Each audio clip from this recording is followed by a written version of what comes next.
Presented by Aditya Birla Group, taking India to the world. In association with Binani Cement, Indigo, Jaiprakash Power Ventures and Ashnara Peace of Mind. ये है TV 18 और आप देख रहे हैं CNBC आवाज. Presented by Aditya Birla Group, taking India to the world. In association with Binani Cement for generations to come, Indigo, welcome abroad. And Jaiprakash Power Ventures, power to do good.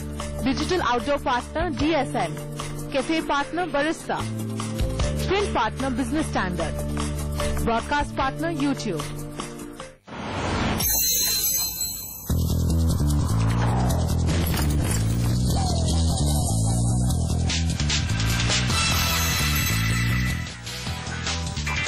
नमस्कार, budget पर हमारे इस खास bulletin में आपका स्वागत है. मैं हूं स्वाति. सबसे पहले देखते हैं अब तक की बजट हेडलाइंस. टूरिज्म इंडस्ट्री की बजट में इंफ्रास्ट्रक्चर का दर्जा देने की मांग. कहा, सर्विस और ट्रांसपोर्ट पर लगने वाले टैक्स सभी राज्यों में एक समान रखे जाएं.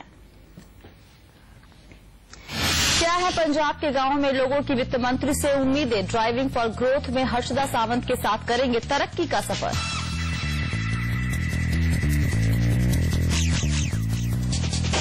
और पब्लिक सेक्टर की कंपनियों में मिले ज्यादा नौकरियों के मौके. दिल्ली यूनिवर्सिटी के छात्रों की वित्त मंत्री से उम्मीद.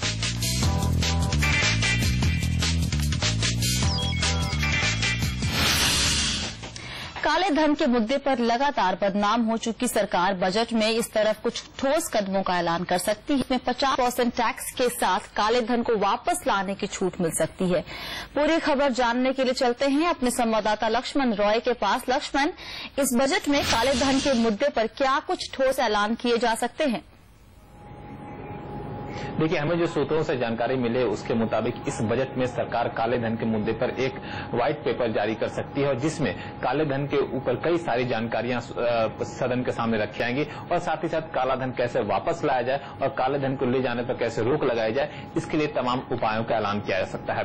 जो अब तक हमें जानकारी मिली उसके मुताबिक सबसे महत्वपूर्ण ठोस ऐलान ये किया जा सकता है कि काला धन अगर कोई वापस यहां लाना चाहता है तो उसको 50% टैक्स देना पड़ेगा और उस 50% टैक्स के बाद वो यहाँ पे काला धन ला सकता है. लेकिन वो काले धन का निवेश कहां करेगा, इसके लिए भी कुछ ठोस शर्तें जोड़ी जा सकती हैं.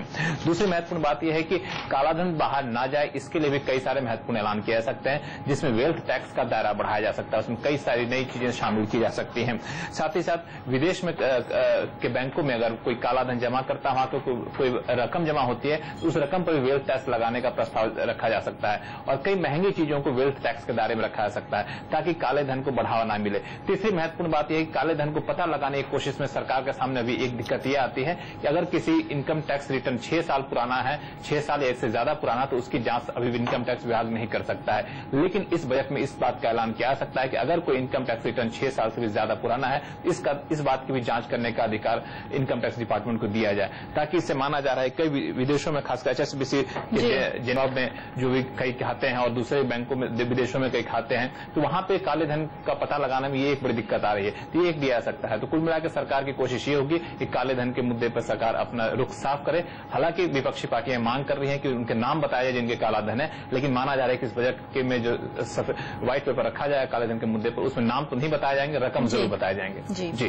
तो इस बार बजट में काला धन वापस लाने के मुद्दे पर कुछ ठोस ऐलान हो सकते हैं. बात करते हैं अब ट्रैवल एंड टूरिज्म इंडस्ट्री की. ट्रैवल एंड टूरिज्म इंडस्ट्री इस बार के बजट में इंडस्ट्री को इंफ्रास्ट्रक्चर का दर्जा देने की मांग कर रही है. इसके अलावा सर्विस और ट्रांसपोर्ट पर लगने वाले टैक्स सभी राज्यों में एक समान रखने की मांग भी उनकी विश लिस्ट में शामिल है. देश की जीडीपी में करीब 6% की भागीदारी रखने वाले टूरिज्म इंडस्ट्री को बजट से कई उम्मीदें हैं. इंडस्ट्री चाहती है कि इस बार के बजट में उसे इंफ्रास्ट्रक्चर का दर्जा दिया जाए. साथ ही सर्विस टैक्स और ट्रांसपोर्ट टैक्स की दर हर राज्यों में एक जैसी की जाए ताकि सैलानियों को अलग अलग राज्यों में अलग अलग दरों पर टैक्स न देना पड़े. We expecting it from the government to have a more rationalization of taxation across different channels in different states, be it a luxury tax for room, be it the different taxes which each state implies for food and beverages. I think the variation of the taxes in different cities definitely has an impact on the customer, because he tends to pay a fluctuating price and different taxes across different cities. Tourism industry चाहती है कि घरेलू हवाई सफर को सस्ता बनाया जाए और इसके लिए ATF पर टैक्स कम किया जाए। इसके अलावा टूरिज्म को बढ़ावा देने के लिए अतिथि देवो भव कैंपेन से जुड़े लोगों को ट्रेनिंग देने की भी जरूरत है। अतिथि देवो भव सिर्फ टेलीविजन तक सीमित नहीं रहेगा, उसके लिए ग्राउंड लेवल पे ट्रेनिंग करनी चाहिए हम लोगों को। जैसे हमने एयरपोर्ट्स पे अपने जो भी स्टाफ है उनको काफी ट्रेनिंग दी है। एयरपोर्ट इंटरेक्शन जो है आपका स्टाफ का, सिक्योरिटी स्टाफ का, कस्टम स्टाफ का वर्सेस कस्टमर बहुत ज्यादा बदला है पिछले 3-4-5 साल में। वही हमको बाकी भी देश में ले जाना है। टूरिज्म इंडस्ट्री को उम्मीद है कि इस बजट में सरकार उन पर ध्यान देगी और होटल्स चेन के लिए लैंड अलॉटमेंट और पब्लिक ट्रांसपोर्ट को बेहतर बनाने की कोशिश होगी। इंडस्ट्री के मुताबिक कॉमनवेल्थ गेम्स और फॉर्मूला 1 रेस जैसे सफल आयोजनों ने टूरिज्म इंडस्ट्री को एक नई पहचान दी है। अब इस पहचान को और मजबूत करने की जरूरत है। श्रीमी चौधरी, दिल्ली। महंगाई की मार ने आम आदमी के घर के बजट को हिला कर रख दिया है। खाने पीने की चीजों से लेकर ट्रांसपोर्ट और एजुकेशन तक महंगाई की चपेट में है। किसी गृहिणी के लिए आज के खर्च और भविष्य के लिए बजट में तालमेल रखना मुश्किल हो रहा है। आइए देखते हैं कि आने वाले बजट के लिए क्या है वित्त मंत्री के लिए एक होम मेकर का सुझाव।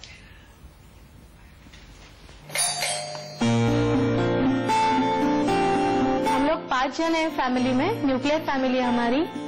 मैं, मेरे हस्बैंड, उनकी माताजी हमारे साथ रहते, मेरी सासू माँ, और हमारी 2 बेटियां हैं। एक 4th स्टैंडर्ड में पढ़ती है और एक 1st स्टैंडर्ड में है। मैं प्रीवियसली जॉब तो करती थी, लेकिन अभी मैंने बच्चों की पढ़ाई के लिए और सब पूरे घर को संभालूं ये सोच के मैंने जॉब रिजाइन कर दिया। अभी मैं घर से ही ऑपरेट करती हूँ। आरती पाठारे तस्वीर है उस मिडिल क्लास होम मेकर की जो हर महीने अपने बजट को संभालने की कसरत किए जा रही है। पिछले 1 साल में पेट्रोल, डीजल, सब्जी, तरकारी, ट्रांसपोर्टेशन यानी घर चलाने के लिए हर जरूरी चीज के दाम आसमान छूने लगे हैं। संविदा 2 साल पहले जैसे हम लोग सोचते थे कि बजट आ गया तो एक ही बार सब चीजों के भाव जो है एक ही बार बढ़ के स्टेबल होने वाले हैं, लेकिन अभी ऐसे नहीं हो रहा है।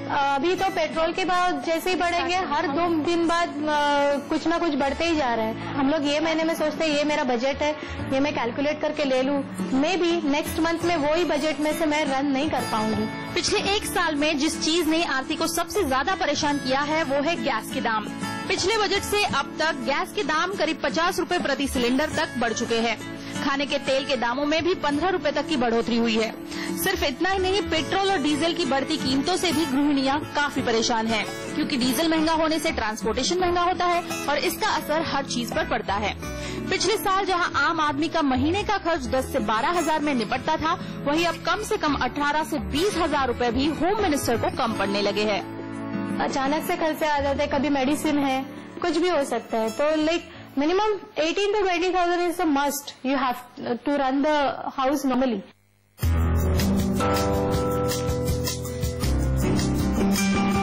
चावल कैसे दिया बासमती? और ये फूड आइटम्स की महंगाई के साथ साथ बच्चों की पढ़ाई, स्कूल जाने आने का खर्चा, दवाइयाँ, बाकी के ये सभी छोटे मोटे खर्च संभालना दिन ब दिन मुश्किल होता जा रहा है। ऐसे हालात में बच्चों की हायर स्टडीज, उनका भविष्य, रिटायरमेंट की प्लानिंग, इन सभी के लिए बचत करना बड़ी चुनौती है। आरती जैसी घरेलू महिलाएं आने वाले बजट से काफी उम्मीदें लगाए बैठी है। नहीं लेने का, पैसा ले लो। मेरी तो सरकार से एक ही रिक्वेस्ट है कि पेट्रोल के भाव कम से कम पेट्रोल के भाव मेंटेन रखो साल भर, तो जो भी महंगाई है उससे हम लोग कोप अप करने की कोशिश कर लेंगे। कल्पिता पारकर, मुंबई।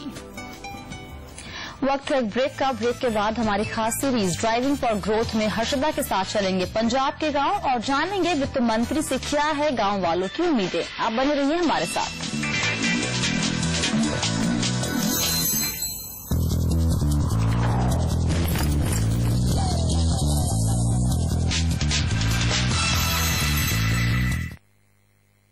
कश्मीर से कन्याकुमारी तक एक सोच,